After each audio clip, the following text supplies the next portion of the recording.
அதை விட்டுட்டு நான் வடிவேல் ஐயாவோட பேரன்னு பெருமை பேத்திக்கிட்டு பெஞ்ச தேய்ச்சிக்கிட்டு திரியிற மூதேவிகளுக்கு ஓட்ட போட்டீங்க, நாடு நாசமா போயிரும். நாடு நாசமா போயிரும். நானும் பார்க்கிறேன், இந்த நாடாளுமன்ற உறுப்பினர் ஒரு கேள்வியும் உருப்படியான கேள்விய நாடாளுமன்றத்தில் எழுப்பல.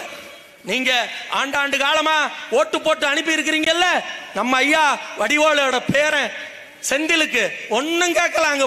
அங்க போய் பெஞ்ச தேய்ச்சிட்டு டீயும் காப்பியும் மசால் வடையும் தின்னுட்டு ஒரு இளவையும் பேசாம ஒண்ணுதான் பேசி இருக்கிறார். அங்க போய் உதயநிதி வாழ்க, ஸ்டாலின் வாழ்க, இதை தவிர எதையும் புடுங்காத இவர்களுக்கு வாக்கை செலுத்தி வாழ்க்கையை இழந்து விடாதீர்கள். இது தமிழர் நிலம். தமிழர் நிலத்தில் திராவிடர்களுக்கு எதற்கு கட்சி? தமிழ் தேசிய இனம் எழுந்து வருகிறது. தமிழ் தேசிய இனத்தின் தலைவனாக எங்கள் தலைவன் சீமான் நிமிர்ந்தெழுந்து நிற்கிறார். அவரை ஆதரியுங்கள்.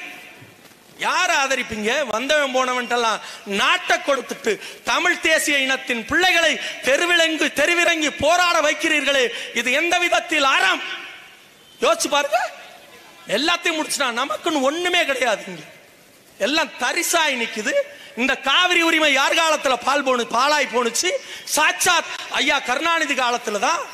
அவர்தான் கன்னடன் நிஜலிங்கப்பா வெற்றி பெற வேண்டும் என்கிற ஒற்றை காரணத்திற்காக இந்திரா காந்தி கேட்டுக்கொண்டதற்கு இணங்க மன்னார்குடியினுடைய மகத்தான விவசாயிகள் போட்ட வழக்கை திரும்ப பெறச் செய்து அப்போதே நமக்கு கிடைக்க இருந்த தீர்ப்பு உரிமையை துரோகத்தை செய்த தலைவன் கருணாநிதி.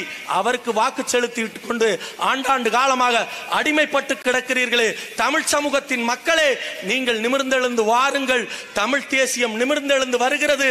நாங்கள் உறுதியாக சத்தியமிட்டு தெலுங்கனாக பிறந்த நான் சத்தியமிட்டு சொல்கிறேன், தமிழ் தேசிய இனத்தில் எதிர்வரும் காலத்தில் எங்கள் அண்ணன் சீமான் காலத்திலேயே என் தலைவன் தமிழ் தேசியத்தை வெல்ல வைப்போம்.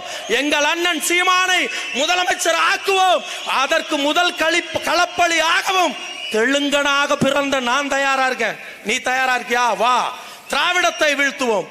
திராவிடத்தை வீழ்த்தினால்தான் தமிழ் தேசிய இனம் விடுதலை பெறும் என்பதை உணர்ந்து கொண்டு எதிர்வரும் காலங்களில் நடைபெற இருக்கிற நாடாளுமன்ற தேர்தலிலே நமக்காக எதையும் பேசாத செந்திலை தூக்கி தூர எறிந்துவிட்டு நாம் தமிழர் கட்சியின் வேட்பாளர்களை ஆதரித்து வெற்றி சின்னமாம் விவசாயி சின்னத்திலே உங்கள் பொன்னான வாக்குகளை தாருங்கள். நீங்கள் பொன்னான வாக்குகளை சீமானின் வேட்பாளருக்கு தந்தால்தான் நாடு நலம் பெறும், மக்கள் வளம் பெறுவார்கள். சீர்மிகு தமிழர் நாட்டில் சீமானாட்சி மலரட்டும். சிந்தையெங்கும் தமிழர் நெஞ்சில் புரட்சித்தீ பரவட்டும்.